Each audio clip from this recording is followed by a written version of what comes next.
Ang pagbabasa ng mga libro ay isang mahalagang bahagi ng ating buhay dahil ito ay nagbibigay ng pagkakataon lumawak ang ating kaalaman at pananaw ng mga bagay-bagay.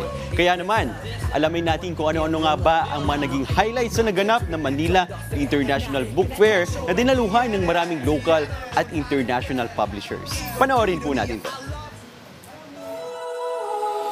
Ang pagbabasa ay mahalaga dahil isa ito sa nagbubukas ng ating mundo sa iba't ibang pananaw, sa sari-saring kaalaman at sa mga aral sa buhay.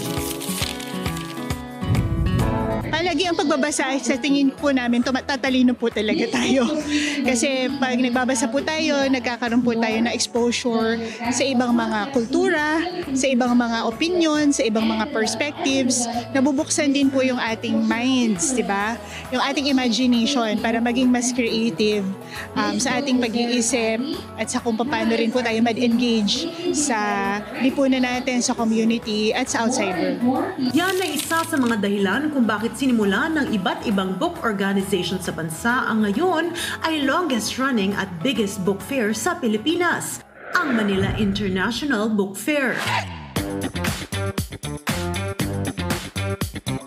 Sa loob ng mahigit 40 taon, ang Manila International Book Fair ang naging puntahan ng lahat ng Filipino book lovers. At taon-taon ay nasa tinatayang hundreds of thousands na bibliophiles ang dumadagsa dito. Mula sa drama, romance, comics, children's books, academic reference books at marami pang iba.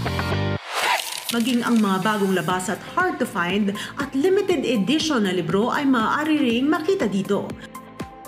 At ngayong taon ay nasa mahigit 200 booths mula sa bookstores, malalaki at independent publishers, local at international publishers ang nagsama-sama para sa iisang hangarin. Yan ay ang i-promote ang love for reading at literature.